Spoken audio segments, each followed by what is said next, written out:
Сонымен блендерді қалай шарлай аламыз? Бұл басында қорқынышты болып көрінуі мүмкін, бірақ шын мәнінде тіпті оңай. Үшті вьюпорттан бастайық. Ең алғашқы назар аударатын нәрсе заттарды таңдауда.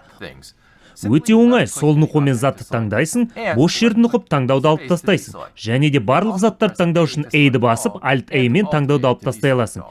Кейбіреу оң нұқып таңдау жайлы сұрауы мүмкін, ал оның денсаулыққа пайдасы күмәнді. Ол жайлы біз бөлек видео жасадық, егер саған қызық болса. Келесі саған керек болар деген дүние шарлаудың негіздері: айналдыру, панорамалау және сенің көрінісіңді алыстатып жақындату. Саған бар керегі мына жердегі пернелер. Айталық, біз көпті айналдырып көргіміз келеді. Жолымыз болып вьюпорттың оң жақ жоғарысында өте пайдалы гизмо бар. Ол біздің көрініске ұқсап тұр. Әр осьтің курсор әсеріне назар аудар. Қане, көк Z өске апарып, соны басайық. Байқасаң, жоғарғы ортогоналды көрініс деп аталатынға бірден аударады.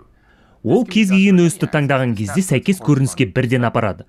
Ал егер сен гизмоны басып тартатын болсаң, әлемді айналдырып көрудің әлде қайда жұмсағырақ амалын тауып аласың. Тағы да біліп алатын маңызды ақпарат: орта доңғалақты басып тарту арқылы дәл осындай әрекетке қол жеткізуге болады. Ендіге ескере қоятын нәрсе, вьюпорт айналатын білігі ерекше нүктеге, координаттық тордың ортасындағы ориджинға байланып тұр.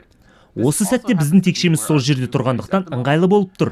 Ал егер біз текшеге қарағымыз келмесеші, мына жерге не басқасына қарағымыз келсеші. Ол үшін бар жоғы мына қолдың таңбасын ұстап тұр, керек жерімізге дейін тарту керек.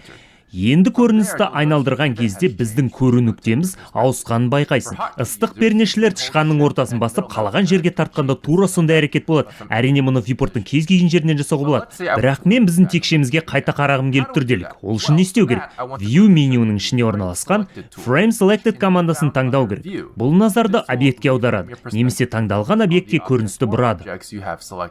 Оған сандар панеліндегі период пернесі арқылы қол жеткізуге де болады. Енді біз текшеге тым жақын тұрмыз, сондықтан сен сұрауы мүмкін, көріністі қалай жақындатып алыстата аламыз?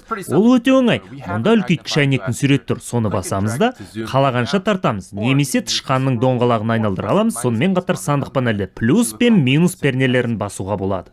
Шолу үшін керек негізгі ақпарат осы, бірақ біздің қалған екі пернені қолданбағанымызды байқаған боларсың. Камера пернесі мен тор пернесі. Камера пернесі көріністі камераға ауыстырады. Бұл камераның көрінісін реттеуге және қорытынды суреттің қандай болатын алдын ала қарап алуға өте ыңғайлы. Сонымен қатар сандар панеліндегі 0 пернесін бассаң да болады. Төртінші перне бұл тор. Басында бұл түсініксіз болуы мүмкін, бірақ бұл көріністі перспективалы мен ортогоналды көрініс арасында ауыстырады. Саған түсініктірек болу үшін сахнаны өзгертіп қойдым. Бірақ сен бұл екі көріністің не айырмашылығы бар деп сұрауың мүмкін. Перспективалық көрініс деген сахнадағы объекттердің алыстаған сайын кішірек болып көрінетін сипаттайтын шынайы көрінісі. Объект бізден алысырақ тұрған сайын ол кішірек болып көрінеді.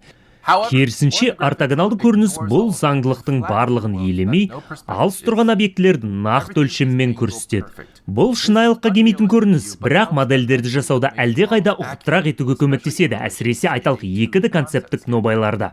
Бірақ бұл тек вьюпорт. Келесі бейнеде мен алдымызда тұрған неше түрлі терезелер, олардың міндеттері қандай және қалай қолдану керектігі жайлы айтып беремін.